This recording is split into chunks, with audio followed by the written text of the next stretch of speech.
ഏഴ് പതിറ്റാണ്ട് മലയാള സാഹിത്യത്തിന്റെ സുഹൃതമായി നിറഞ്ഞ ഇതിഹാസ സാഹിത്യകാരനാണ് മലയാളത്തോട് വിട പറയുന്നത്. കൈവച്ച മേഖലകളിലെല്ലാം അത്യുന്നതി കൈവരിച്ച പ്രതിഭാശാലിയായിരുന്നു എം.ടി. മലയാള ഭാഷയ്ക്ക് രണ്ടാം ഊഴം നൽകിയ എഴുത്തിന്റെ ഓളവും തീരവും ഇനി എന്നേക്കും അക്ഷരലോകത്ത് ഓർമ്മയായി നിലകൊള്ളും. നോവൽ, കഥ, സിനിമാ സംവിധാനം, തിരക്കഥ, നാടകം, സാഹിത്യ ചിന്തകൾ എന്നിങ്ങനെ ഇടപെട്ട മേഖലകളിലെല്ലാം വ്യത്യസ്തമായ മികവുകൾ ചാർത്തി അനശ്വരതയാർജിച്ച വ്യക്തിത്വമാണ് അദ്ദേഹം. അദ്ദേഹത്തിന്റെ ഒരു നോവൽ, കഥ അല്ലെങ്കിൽ സിനിമ പ്രഭാഷണമൊക്കെ കാണാത്ത, കേൾക്കാത്ത ഒരു മലയാളി പോലും ഉണ്ടാകില്ല.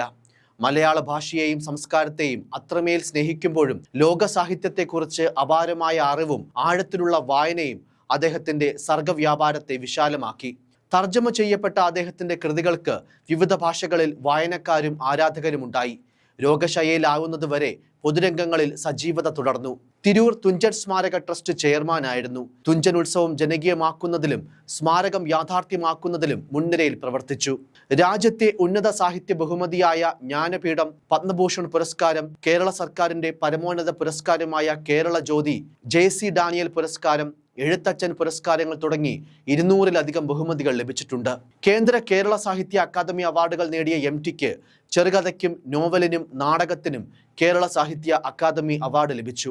ഇത്തരത്തിൽ ഒരേ പുരസ്കാരം ലഭിച്ച ഏക മലയാളി സാഹിത്യകാരൻ എന്ന ഖ്യാതിയുമുണ്ട് അദ്ദേഹത്തിന്. നോവൽ, ചെറുകഥ, തിരക്കഥ, നാടകം, ബാലസാഹിത്യം, യാത്രാ വിവരണം, ലേഖനം എന്നിങ്ങനെ എഴുത്തിന്റെ സമസ്ത രൂപങ്ങളിലും വിരൽ മുദ്ര പതിപ്പിച്ച എം.ടി. പത്രാധിപർ എന്ന നിലയിലും അതുല്യനാണ്. മലയാള സിനിമയിലെ ക്ലാസിക്കുകൾ ഒന്നായി എണ്ണപ്പെടുന്ന നിർമാല്യം ഉൾപ്പെടെ 6 സിനിമകളും 2 ഡോക്യുമെന്ററികളും സംവിധാനം ചെയ്തിട്ടുണ്ട്. മികച്ച തിരക്കഥയ്ക്ക് ദേശീയ ചലച്ചിത്ര പുരസ്കാരം 4 തവണ നേടിയ അദ്ദേഹം മികച്ച സംവിധായകന് 3 വട്ടം സംസ്ഥാന ചലച്ചിത്ര അവാർഡും സ്വന്തമാക്കി. 11 തവണ മികച്ച തിരക്കഥയ്ക്കും സംസ്ഥാന ചലച്ചിത്ര അവാർഡ് നേടിയിട്ടുണ്ട്. സാഹിത്യത്തിന്റെയും എഴുത്തിന്റെയും പുസ്തകങ്ങളുടെയും ലോകം സ്വന്തമായി ഇല്ലാതിരുന്ന ഭാരതപ്പുഴയുടെ തീരത്തുള്ള ഒരു ഗ്രാമത്തിലായിരുന്നു തന്റെ ജനനമെന്ന് എം.ടി. തന്നെ ഒരിക്കൽ പറഞ്ഞു പോയിട്ടുണ്ട്. 3-4 ദിവസങ്ങൾ വൈകി തപാൽ വഴി ദിനപത്രങ്ങൾ എത്തിയിരുന്ന, എഴുത്തുമായും വായനയുമായും ഏറെ അടുപ്പമില്ലാതിരുന്ന ബാല്യത്തെയും എം.ടി. അടയാളപ്പെടുത്തുന്നുണ്ട്.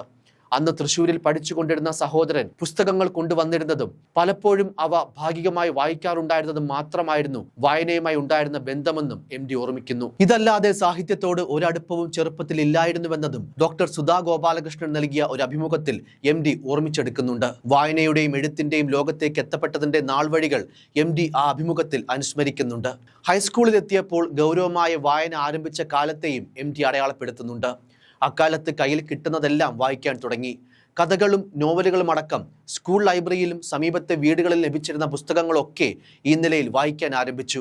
വായന തുടങ്ങിയതോടെ എന്തെങ്കിലും എഴുതണമെന്ന് ആഗ്രഹം തോന്നി. വായിച്ചതുമായി യോജിക്കുന്നതല്ല എഴുത്തെന്ന് അറിയാമായിരുന്നു. പക്ഷേ എൻ്റെ ഏകാന്തതയിൽ എനിക്ക് എന്തോ എഴുതാൻ തോന്നി. അവ പോരാ എന്ന് തോന്നിയതിനാൽ ആരെയും കാണിക്കാതെ ഞാൻ അവ ഉപേക്ഷിച്ചു. പക്ഷേ ഞാൻ എഴുത്ത് തുടർന്നുകൊണ്ടിരുന്നു. പിന്നെ വലിയ എഴുത്തുകാരുടെ കൃതികൾ വായിക്കാൻ തുടങ്ങി. ആ കൃതികളോട് എനിക്ക് ഭയവും ഭക്തിയും ഇടകലർന്ന ആരാധനയുണ്ടായിരുന്നു.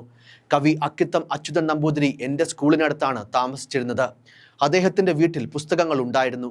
അവധിക്കാലത്ത് ഞാൻ അക്കിത്തത്തിൻ്റെ വീട്ടിൽ പോയി ആളുകൾ നിർദ്ദേശിക്കുന്ന പുസ്തകങ്ങൾ തിരഞ്ഞെടുത്ത് വായിക്കുമായിരുന്നു എന്നും എം.ടി. അഭിമുഖത്തിൽ ഓർമ്മിച്ചെടുക്കുന്നുണ്ട്. ഞാനൊരു സാധാരണക്കാരനായ ഗ്രാമീണ ബാലനായിരുന്നു. എൻ്റെ എഴുത്തുകൾ ആരെങ്കിലും പ്രസിദ്ധീകരിക്കാൻ താല്പര്യപ്പെടുമോ എന്ന് പോലും എനിക്കറിയില്ലായിരുന്നു. അക്കാലത്താണ് വലിയൊരു മാസികയായ ചിത്രലോകം മദ്രാസിൽ നിന്നും പുറത്തിറങ്ങുന്നെന്ന പരസ്യം കണ്ടത്. പ്രധാനപ്പെട്ട എഴുത്തുകാരെല്ലാം അതിൽ എഴുതുന്നുണ്ടായിരുന്നു. അപ്പോൾ മറ്റൊന്നും ചെയ്യാനില്ലാതിരുന്നതിനാൽ ഞാൻ എഴുതാൻ തീരുമാനിച്ചു. 2 മാസത്തിനു ശേഷം തൊട്ടടുത്തുള്ള കുറ്റിപ്പുറം റെയിൽവേ സ്റ്റേഷനിൽ എനിക്കൊരു പാഴ്സൽ വന്നു.